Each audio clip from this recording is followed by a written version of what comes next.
அந்த பொண்ணு காசு கொடுக்கல, காசை கொடு, ஏமாத்திட்ட. என்னங்க எனக்கு புரியவே இல்லை. ஒரு ப்ரொடக்ஷன் கம்பெனி உங்களை நம்பி பிலீவ் பண்ணி வேறு பக்கம் நீங்கள் போய் ட்ரை பண்ணுங்க அப்படின்னு சொல்லி அனுப்பிச்சுட்ருக்காங்க. நீங்கள் திடீர்னு வந்து நான் ஷூட்டிங் நடந்துட்டு நான் வேறு பக்கம் ஹீரோனை கமிட் ஆகிட்டேன், எனக்கு அந்த ட்ரீட்மெண்ட் கொடுங்க, எனக்கு அந்த நாட் ட்ரீட்மெண்ட் அந்த சென்டர் ஃப்ரேம் கொடுங்கன்னு சொல்லி கேட்டிங்கன்னா என்ன அநியாயமாக இருக்குது? அது எப்படி ஒரு செகண்டில் வந்து நான் காசை ஏமாற்றி நான் வந்து இது பண்ணிட்டேன்னு சொல்ல முடியும் உங்களால்? எனக்குலாம் ரொம்ப கஷ்டமாக போயிடுச்சுங்க. நான் எப்படிங்க காசை ஏமாத்தினேன்? இந்த கிளாரிஃபிகேஷன் வீடியோலாம் நான் கொடுக்கவே கூடாதுன்னு தான் பிளான் பண்ணேன். எதுக்கு, நம்ம மேலே எந்த தப்புமே இல்லையே, நம்ம லீகலாக வந்து ஃபேஸ் பண்ணிக்கலான்னு சொல்லி தான் நான் வந்து பிளான் பண்ணேன். ஆனால் நேற்றுலேருந்து ஒரு 20-30 கால் என்னென்னா வந்து இந்த மாதிரி என்னென்னமோ மீடியா சேனல்லாம் கூப்பிட்டு இந்த மாதிரி வந்து ஒரு கிளாரிஃபிகேஷன் வீடியோ கொடுங்க, இல்லை எங்கள்கிட்ட பேசுங்க, உட்காந்து உங்கள் விஷயத்த எல்லாமே சொல்லுங்கள் எங்கள்கிட்ட, நாங்கள் வந்து எடுத்துகிட்டு இது பிரச்சனையே நடக்கலை, இது பிரச்சனை வந்து அந்த பொண்ணு தப்பாக பேசிகிட்டு இருக்கா, அந்த பொண்ணு எந்த பாயிண்ட்டுமே கிடையாது, நாங்கள் லீகலாக எடுத்துக்கலாங்கிற மாதிரி ஒரு பிளானுக்கு போயிட்டுருக்கோம். நாங்கள் எதுக்குங்க வந்து உங்கள் சேனலில் கொடுக்கணும் நியூஸ் ஃபஸ்ட்டு? சரி, நான் வந்து இது வந்து ஒரு கிளாரிஃபிகேஷன் வீடியோ.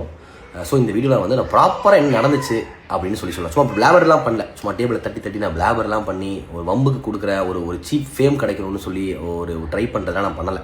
ஏன்னா ஒரு நாள் ஃபுல்லாக விட்டுட்டேன். அத்தனை நியூஸ் சேனல்லாம் வந்து ஒன் சைடு ஒரு ஸ்டோரியை கேட்டுட்டு பண மோசடின்னு சொல்லியிருக்கீங்க. இப்போ நான் சொல்கிற வீடியோவில் நீங்கள் சொல்லுங்கள் என்ன பண்ணணும், யார் பண மோசடி, யார் மோசடின்னு ஃபஸ்ட்டு சொல்லுங்கள். ஃபஸ்ட் அக்யூசேஷன், அந்த பொண்ணு வந்து சொல்கிறா பணத்தை வந்து கொடுக்காம ஏமாத்திட்டீங்கன்னு. ப்ரொடக்ஷன் கம்பெனிக்கிட்ட நான் வந்து எல்லா டீட்டெயில்ஸும் பேசிட்டேன், எல்லாமே கேட்டுட்டேன். அந்த பொண்ணு நடித்த வரைக்கும் அப் டு டேட் எல்லாமே அவளுக்கு அனுப்பிச்ச காசு டீட்டெயில்ஸ் எல்லாமே வந்து ப்ரொடக்ஷன் கம்பெனிட்டே இருக்குது. அதாவது எல்லாமே செட்டில் பண்ணிட்டாங்க. இது வரைக்கும் அந்த பொண்ணு என்ன நடிச்சிருக்காலோ எல்லாத்துக்கும் செட்டில் பண்ணிட்டாங்க. அண்ட் ஒன் மோர் திங், அந்த பொண்ணுக்கு 25,000 ரூபா அட்வான்ஸ் அமௌண்ட் கேட்டால் எனக்கு ரொம்ப கஷ்டமாக இருக்குது, எனக்கு வந்து கொஞ்சம் காசு பிரச்சனையாக இருக்குன்னு சொல்லி 25,000 ரூபா அட்வான்ஸாக கொடுங்கன்னு சொல்லி ஒரு ப்ரொடக்ஷன் கம்பெனி கேட்டிருக்காங்க. எந்த ப்ரொடக்ஷன் கம்பெனி வந்து அட்வான்ஸ் தரமாட்டாங்க. பட் பரவாயில்ல, ஓகே நடிக்கிற அந்த பொண்ணு நம்ம கொடுக்கலான்னு சொல்லி ஒரு மனிதாபனத்தில் கொடுத்துருக்காங்க ப்ரொடக்ஷன் கம்பெனி. இன்னும் அந்த பொண்ணு வந்து ஒரு 10,000 பேலன்ஸ் தர வேண்டியது ப்ரொடக்ஷன் கம்பெனிக்கு. இது உண்மை இல்லைன்னு சொல்லுங்கள். அனுராகா அந்த பொண்ணை வந்து உண்மை இல்லைன்னு சொல்லுங்கள். அண்ட் இன்னொரு விஷயம், அக்ரிமெண்ட் சைன் பண்ணி லாக் பண்ணி வச்சுட்டாங்க. நான் 7 மாதம் ப்ராஜெக்ட் இல்லாமல் இருந்தேன் அப்படின்னாங்க. இந்த ஷூட்டிங்கில் 2 மாதமாக நடித்து முடித்தக்கப்புறம் வீடியோலாம் அந்த பொண்ணோட போர்ஷன்ஸ் எல்லாமே நடித்து முடிச்சக்கப்புறம் 2 months கழித்து தான் அந்த அக்ரிமெண்ட்டை சைன் பண்ணேன். ஏன் அப்போ உங்களுக்கு தெரியல நீங்கள் சைட் ரோல் தான் பண்ண போகிறீங்க, நீங்கள் மெயின் கதையில் இல்லை, நீங்கள் வந்து ஒரு ஒன் ஆஃப் த ஒரு பிளேயில் தான் பண்ண போகிறீங்க, உங்களுக்கு தெரியாதா? அப்போ எப்படி நீங்கள் 2 மாதம் நடித்து முடிச்சுட்டு அந்த அக்ரிமெண்ட் சைன் பண்ணீங்க? அப்புறம் அந்த அக்ரிமெண்ட்டை நீங்கள் வந்து வாசித்து நீங்கள் அதை வந்து மாடிஃபிகேஷன் பண்ணிக்கலாம், இல்லை அக்ரிமெண்ட் சைன் பண்ண மாட்டேன்னு சொல்லி அப்படியே கிளம்பிக்கலாமே. இது எப்படி நம்ம அவங்க ப்ரொஜெக்ட் பண்ணுறாங்க? நான் அக்ரிமெண்ட் சைன் பண்ணிட்டேன், நான் வெளியே விடல, நான் பிளாக் பண்ணிட்டாங்கன்னாங்கன்னா 2 months ஷூட்டிங் முடிஞ்சிருச்சு. அந்த பொண்ணுக்கு எல்லா சீன்ஸும் எடுத்துட்டாங்க, ஷூட் பண்ணிட்டு இருந்தாங்க. அப்போ தான் அக்ரிமெண்ட்டை கையில் கொடுத்து சைன் பண்ண சொன்னாங்க. ஏன்னா அந்த ப்ரொடக்ஷன் கம்பெனி அவ்வளோ நம்பிச்சு எல்லாத்துக்குமே. ஒரு 20 years-ஆக ஒரு ப்ரொடக்ஷன் கம்பெனி ரன் பண்ணிட்டுருக்காங்க. அவ்வளோ ரெப்யூட்டேஷனான ஒரு ப்ரொடக்ஷன் கம்பெனியை ரொம்ப ஸ்மால் அக்யூசேஷன், ஒரு சின்ன பொண்ணு ஒரு பொண்ணு அழுது போடுறா வீடியோ அப்படின்னா எல்லாரும் பிளைண்டாக நம்புறாங்க. அந்த பொண்ணு காசு கொடுக்கல, காசை கொடு, ஏமாத்திட்ட. என்னங்க எனக்கு புரியவே இல்லை. அந்த பொண்ணு காசு வாங்கிட்டா, அட்வான்ஸும் வாங்கியிருக்கா, எல்லாமே வாங்கிட்டு அப்படி பேசுகிறாங்கன்னா எனக்கு புரியவே இல்லை. அண்ட் ஒன் மோர் திங், நான் வந்து அந்த பொண்ணுக்கு வந்து ஒரு ஃபால்ஸ் ஹோப் தரேன்னு சொல்கிறாங்க. எனக்கு புரியவே இல்லை. நான் வந்து அத்தனை பேர் ஆடிஷன் வந்தாங்க, ஒரு 60 பேர் 70 பேர் ஆடிஷன் வந்தாங்க, ஒரு 30 பேர் நடிக்கிறாங்க. இதில் அத்தனை பேருக்கு நான் தான் கதை நரேட் பண்ணேன். அப்போ அத்தனை பேருக்கு நரேட் பண்ண மாதிரி அந்த பொண்ணுக்கு நரேட் பண்ணேன். நான் வந்து இந்த பொண்ணுக்கிட்ட போய் உட்காந்து இவ்வளோ சம்பளம் பேசுமா, நீ உனக்கு இந்த சம்பளம் நான் வாங்கி தரேன், மணி மேட்டர்ஸ், அது அவங்கள்ட்ட பேசிக்கோங்க ப்ரொடக்ஷனை. நான் வந்து கதை தான் சொல்ல முடியும், என்னால் நான் கதை சொல்ல முடியும், உங்கள் கதாபாத்திரம் என்னன்னு சொல்ல முடியும், அவ்வளோதான். நீங்கள் வந்து மணி பேசுகிறதும் அக்காமடேஷன் பேசுகிறதும் ட்ராவல் பேசுகிறதுலாம் நீங்கள் பேசுங்க ப்ரொடக்ஷனில். அதுக்கு நான் ஒருத்தவங்க 30 பேருக்கு வந்து நான் பேசிகிட்டு இருக்க முடியுமா, நான் பண்ணிகிட்டு இருக்க முடியுமா? இதெல்லாமே வந்து அவங்களுக்கு இதுவே புரிஞ்சுக்காம சினிமா எப்படி ஒர்க் பண்ணணும்னு தெரியாமல் 7 மாதம் சும்மா இருந்தேன்னா நான் 2024 அந்த கதையை நான் சொல்லி ஓகே பண்ணேன். 2027 ஷூட்டிங் ஆரம்பித்தாங்க. 2 வருஷம் நான் ப்ரொடக்ஷனில் தான் நான் இருந்தேன். எனக்கு 2 வருஷமாக நான் வந்து காசு சும்மா இருக்கேன், எனக்கு காசு கொடுங்க, நான் ப்ரொடக்ஷனில் கேட்க முடியுமா? இது வந்து ரொம்ப காமனான விஷயம். நீங்கள் உங்களுக்கு பிடிக்கலன்னா போங்க, பிடிக்கலன்னா போயிருக்கலான்னு சொல்லி அப்போவே சொல்லியாச்சு, எல்லாருமே சொல்லிட்டாங்க பிடிக்கலாம் போங்க. இப்போ ஒன் மோர் திங், இதெல்லாம் வந்து நீங்கள் மறந்துட்டு பேசுகிறீங்கன்னு நினைக்கிறேன் அனுராகா. நீங்கள் நல்லா கேட்டுக்கோங்க. இது வந்து ஷூட்டிங் நடந்துட்டு இருந்த அன்னைக்கு, இது வந்து இப்போது ஒரு 1 month பிஃபோர் ஷூட்டிங் நடந்துட்டு இருந்துச்சு. அன்னைக்கு உங்களுக்கு வேற ஒரு ஆடிஷன், ஷூட்டிங் வந்துட்டீங்க, ஒரு சீன் நடிச்சிட்டீங்க, திடீர்னு வந்து ப்ரொடக்ஷனில் வந்து ஃபோன் பண்ணி எனக்கு இன்றைக்கி ஒரு ஆடிஷன் இருக்குது, அந்த ஆடிஷனுக்கு உடனே கூப்பிட்றாங்க, எனக்கு ரொம்ப இம்பார்ட்டண்டான விஷயம், நான் போகணுன்னு சொன்னீங்க. யாருமே நோன்னு சொல்லலை. நீங்கள் ஒரு கமிட்மெண்ட் கொடுத்து ஒரு சீன் நடிக்கிறதுக்கு நீங்கள் வந்துட்டீங்க, அன்றைக்கி டேட்னா நீங்கள் டே ஃபுல்லாக நீங்கள் ப்ரொடக்ஷனுக்கு தான் கமிட்மெண்ட் கொடுத்துருக்கீங்க. அந்த டேயில் நான் வேறு ஒரு ஆடிஷனுக்கு போகிறேன்னு சொல்லும்போது ப்ரொடக்ஷன் உங்களை பிலீவ் பண்ணி எதுக்கு அந்த பொண்ணோட இதை பண்ணணும்னு சொல்லி அனுப்பிச்சுட்டாங்க உங்களைய. கரெக்டாக நீங்கள் போனீங்களா? நீங்கள் 6 o'clock வந்துடுவேன், 5 o'clock வந்துடுவேன் சொல்லிட்டு போனீங்க. ஏன்னா உங்களை வச்சு சீன்ஸ் ஃபுல்லாக பிளான் பண்ணியிருக்காங்க. அன்றைக்கி அந்த லொக்கேஷனுக்கு மட்டுமே 2 லட்ச ரூபா அந்த லொக்கேஷன் எல்லாம் உங்களை வச்சு பிளான் பண்ணியிருக்காங்க. அத்தனை ஆர்டிஸ்ட் நின்றுருக்காங்க. எல்லாம் பண்ணிவிட்டு நீங்கள் என்ன சொன்னீங்கன்னா வந்து நைட் 7:30 8 o'clock நீங்கள் வரீங்க. அந்த சீன் எடுக்க முடியல. அந்த சீன் எடுக்க முடியாமல் அந்த லொக்கேஷனை வந்து அவங்க வந்து 9 o'clock வந்து அந்த லொக்கேஷன் அவைலபிள். அந்த லொக்கேஷனை வந்து வெளியே அனுப்பிச்சிட்டாங்க. நீங்கள் எல்லாத்துக்கும் சாரி கேட்டீங்க, இந்த மாதிரி என்னால் தப்பாகிடுச்சுங்க. அப்போ வந்து ஒரு ப்ரொடக்ஷன் கம்பெனி உங்களை நம்பி பிலீவ் பண்ணி வேறு பக்கம் நீங்கள் போய் ட்ரை பண்ணுங்க அப்படின்னு சொல்லி அனுப்பிச்சுட்ருக்காங்க. அனுப்பிச்சுட்டு மட்டும் இல்லாமல் அன்னைக்கு நடந்த ஷூட்டிங் அன்னைக்கு நடந்த ஒரு விஷயத்துக்கு உங்களுக்கு காசும் பே பண்ணியிருக்காங்க. ஒரு சீன் நடிச்சிங்க, அந்த ஒரு சீனுக்கு நடிச்சதுக்கு நீங்கள் காசு ஃபுல்லே பேமெண்ட் வாங்கினீங்க. எப்படி ஒரு ப்ரொடக்ஷன் இப்படி நீங்கள் வந்து உங்களை இவ்வளோ ஹெல்ப் பண்ண ஒரு ப்ரொடக்ஷன் எப்படி நீங்கள் ஏமாற்ற முடியும்? எப்படி நீங்கள் ஒரு ஃபால்ஸ் அக்யூசேஷன் தர முடியும் Anuradha? And one more thing, நீங்கள் வந்து இந்த சீரீஸ் நீங்கள் கமிட் ஆகும் போது ஒரே ஒரு ஷார்ட் ஃபிலிமோ 2 ஷார்ட் ஃபிலிமோ நீங்கள் வந்து மலையாளத்தில் பண்ணியிருந்தீங்க, அவ்வளோதான். தமிழில் யாருக்குமே தெரியாது. நான் தமிழில் உங்களை கூப்பிட்டு இந்த மாதிரி இந்த சீரீஸ் இருக்குது நீங்கள் நடிகன்னு சொல்லும் போது நீங்கள் நார்மலாக வந்து நடிச்சிங்க. அதுக்கான பேமெண்ட்டும் நீங்கள் வாங்கினீங்க. ஆனால் நீங்கள் வந்து ஒன்ஸ் வந்து நான் வந்து தமிழ் இண்டஸ்ட்ரியில் எனக்கு திடீர்னு ஒரு படம் வாய்ப்பு கிடச்சிருச்சு, நான் ஹீரோனாக பண்ணுறேன்னு சொல்லி நீங்கள் வந்து சொன்னீங்க, எங்கள்கிட்ட வந்து சொன்னீங்க. சூப்பர்மா அப்படின்னு சொல்லிட்டு எல்லாருமே உங்களை வந்து அந்த லான்ச் அந்த படத்தோட ஓப்பனிங்க்கெலாம் ஓப்பனிங் அந்த பட பூஜைக்கெலாம் அனுப்பிச்சுட்டாங்க. எல்லாமே போனாங்க. ஷூட்டிங் ஸ்பாட் இருந்தால் அதுக்கும் நீங்கள் போனீங்க. எல்லாம் நீங்கள் போனதுக்கப்புறம் நான் அங்கே வந்து ஹீரோனாக ட்ரீட் பண்ணுறாங்க, எனக்கு இங்கே வந்து பின்னாடி சைடோலாம் நின்றுக்கிட்டு இருக்கேன், எனக்கு இப்போ மெயின் சென்டர் ஃப்ரேமுக்கு வரணும் அப்படின்னு சொன்னீங்கன்னா எப்படி இதை மாற்ற முடியும்? நீங்கள் என்ன கமிட் ஆகி எதுக்காக வந்தீங்களோ அதுதான் நாங்கள் பண்ண முடியும். நீங்கள் திடீர்னு வந்து நான் ஷூட்டிங் நடந்துருக்கு நான் வேறு பக்கம் ஹீரோனா கமிட் ஆகிட்டேன், எனக்கு அந்த ட்ரீட்மெண்ட் கொடுங்க, எனக்கு அந்த நாட் ட்ரீட்மெண்ட் அந்த சென்டர் ஃப்ரேம் கொடுங்கன்னு சொல்லி கேட்டிங்கன்னா என்ன அநியாயமாக இருக்குது? இதெல்லாம் நீங்கள் புரிஞ்சு பேசணும்ல. ஒன்ஸ் நீங்கள் அக்ரிமெண்ட் சைன் பண்ணிட்டு 2 மாதம் ஷூட்டிங் வந்துட்டீங்க. 2 மாதம் ஷூட்டிங் வரும்போது நீங்கள் வந்து பஸ்ஸில் எப்படி வந்துட்டு போனீங்க, எங்கே ஸ்டே பண்ணீங்க, எல்லாமே வந்து நீங்கள் கணக்கு போட்டு சொல்லியிருக்கணும். அக்ரிமெண்ட் சைன் பண்ணுறதுக்கு முன்னாடி எனக்கு அக்கமடேஷன் கொடுங்க, இதெல்லாம் கூட சொல்லியிருக்கணும்ல. நீங்கள் சான்ஸ் கிடச்சா போதும்னு சொல்லிட்டு நீங்கள் ஒரு அக்ரிமெண்ட் சைன் பண்ணிவிட்டு எல்லாம் பண்ணிவிட்டு கடைசியில் வந்து இப்போ அக்யூசேஷன் கொடுக்குறீங்கன்னா எப்படி? இதெல்லாம் வந்து ரொம்ப தப்பாக இருக்குது. இதெல்லாம் வந்து நியூஸ் சேனலில் வந்து பண மோசடின்னு போட்டிங்கன்னா பணத்துக்கு இதுக்கு என்ன சம்மந்தம் இருக்குங்க? இது என்ன மோசடி? நம்ம வச்சு ஏமாற்றிட்டாங்கன்னு அர்த்தம் இதுவுமே புரிஞ்சுக்காம அப்படி போட்டுறீங்க.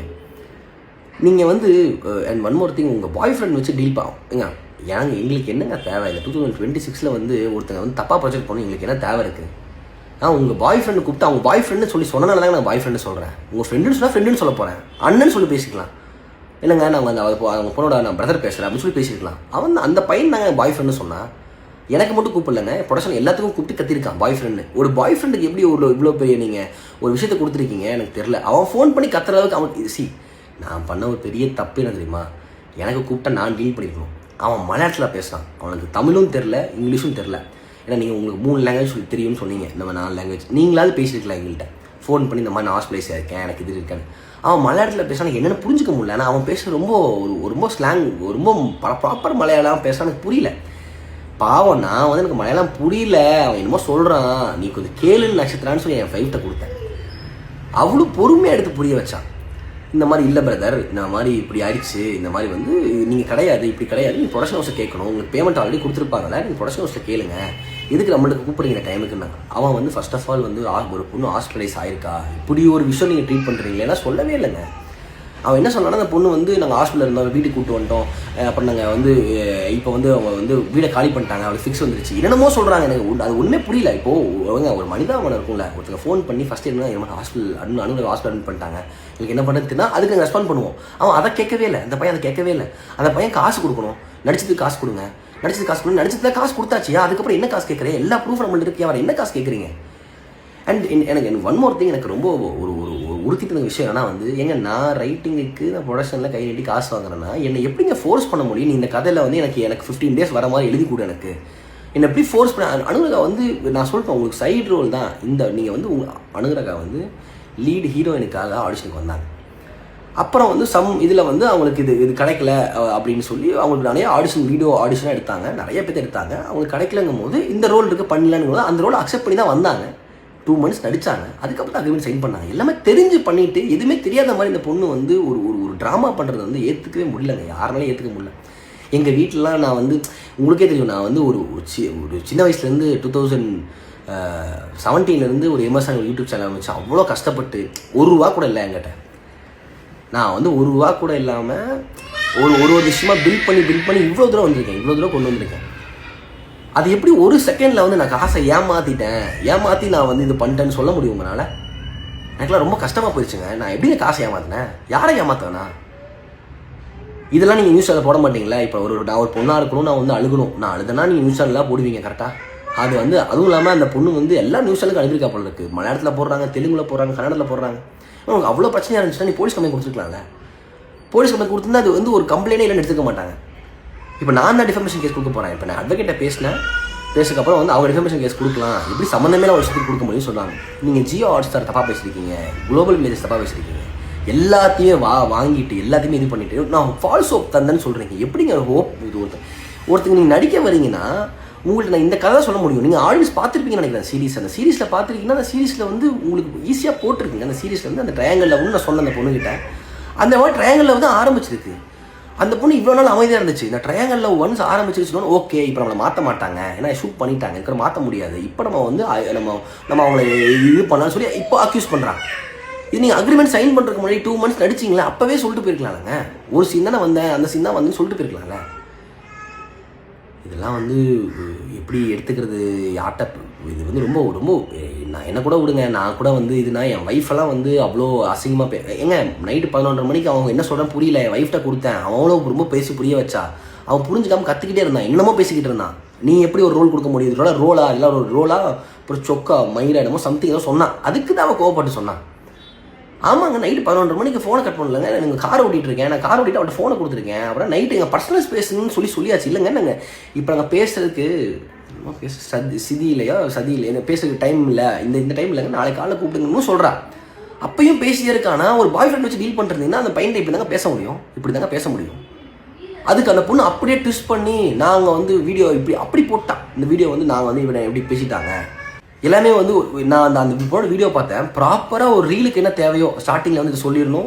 அப்புறம் வந்து இப்போ வந்து நம்ம சிம்பத்தி கிரியேட் பண்ணுறதுக்காக வந்து நான் வில்லேஜ்லேருந்து வரேன், ஒரு சின்ன நான் வந்து இப்படி இவனை ஏமாற்றிட்டாங்கன்னு சொல்கிறதும், அப்புறம் இந்த மலையாளியை வந்து இப்படி பண்ணுறாங்கன்னு சொல்லி கார்டு எடுக்கிறது, எப்படி இப்படிலாம் வந்து பேசுறீங்கன்னா புரியவே இல்லை. இப்போ சொல்லுங்கள், இப்போ எனக்கு எல்லா ப்ரூஃபோட பேசுங்க. காசு கொடுத்துட்டாங்க ப்ரொடக்ஷன் கம்பெனிலேருந்து, உங்களை யாருமே ஏமாற்றல. அது வந்து இப்போ கொடுத்தாங்க, இன்றைக்கி கொடுத்தாங்களா கிடையாது, அதெல்லாம் எப்போயோ கொடுத்து கிளியர் பண்ணிட்டாங்க. நீங்கள் தான் 15,000 சம்திங் திருப்பி வந்து ப்ரொடக்ஷன் கொடுக்கணும். அது ஒன்று. ஷூட்டிங் ஸ்பாட்டில் வந்துட்டு உங்கள் சீன் அடித்து முடிச்சுட்டு வேற ஒரு ஆடிஷனுக்கு போனீங்க, அதுக்கு ப்ரொடக்ஷன் ஓகே சொன்னாங்க, அன்றைக்கி உங்களுக்கு ஃபுல் டே பேமெண்ட் இருந்தாங்க. இதுக்கு ஒரு கிளாரிஃபிகேஷன் கொடுங்க, எல்லாத்துக்கும் கிளாரிஃபிகேஷன் வீடியோ போடுங்க. நான் ஹோப் கொடுத்தேன்னு சொல்கிறீங்க, நான் ஹோப் கொடுத்து உங்களை நடிக்க வச்சேன், உங்களை இது பண்ணேன்னு சொன்னேன். நான் உங்களுக்கு சொன்னதான் நடிச்சிட்டு இருக்கோம், சொன்னதான் எடுத்துகிட்டு இருக்கோம். நீங்கள் என்ன ஃபோர்ஸ் பண்ணி ஒரு கதை எழுது, எனக்கு இவ்வளோ டேஸ் வரணும், இல்லைனா வந்து நான் நடிக்க வர மாட்டேன், நீங்கள் தான் பிளாக்மெயில் பண்ணுறீங்க. நடிக்க வர மாட்டேன் எத்தனை டைம் சொல்லிட்டு போயிருக்கீங்க நீங்கள்?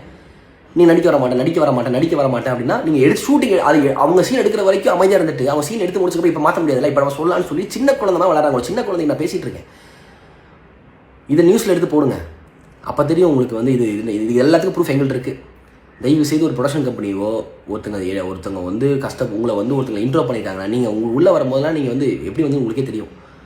உங்களுக்கு ஒரு ஃபேஸ் கொடுத்து இது பண்ணுறாங்கன்னா நீங்கள் அவங்கள வந்து இவ்வளோ ஒரு மட்டமாக பேசுறதுலாம் வந்து அவசியமே கிடையாது. இதோட நிறுத்திக்கோங்க. இதுக்கப்புறம் நான் வந்து இதுக்கப்புறம் ஒரு வீடியோ போடுறதோ இதில் வீடியோ போடுறது இதுவே நான் ஒரு அசிங்கம் நினச்சிட்டு இருக்கேன். வீடியோ போடுறது எதுக்கு இப்படிலாம் ஒரு ரிப்ளை பண்ணிருக்கேன். ஏன்னா அவ்வளோ நியூஸ் சேனல் என் குழந்தையும் என் ஒய்ஃபையும் திட்டி அவ்வளோ கமெண்ட் போடுறீங்க, என்ன அநியாயமாக இருக்குது. எப்படிங்க ஏமாற்ற முடியும்? ஸ்கேமர்னு சொல்கிறீங்க. என்ன ஸ்கேம்னா என்ன? ஒருத்தங்க காசு வாங்கி ஏமாத்தா ஸ்கேம். இப்போ யார் பண்ணா ஸ்கேம்? அனுகிரகா பண்ணதா ஸ்கேம். அவள் தான் ப்ரொடக்ஷன் ஹவுஸில் காசு வாங்கிட்டு இல்லைன்னு சொல்லுங்கள், நோன்னு ஒரு வீடியோ போட சொல்லுங்கள், நான் காசு வாங்கலைன்னு சொல்லுங்கள், அட்வான்ஸ் வாங்கலைன்னு சொல்லுங்கள். தேங்க்யூ.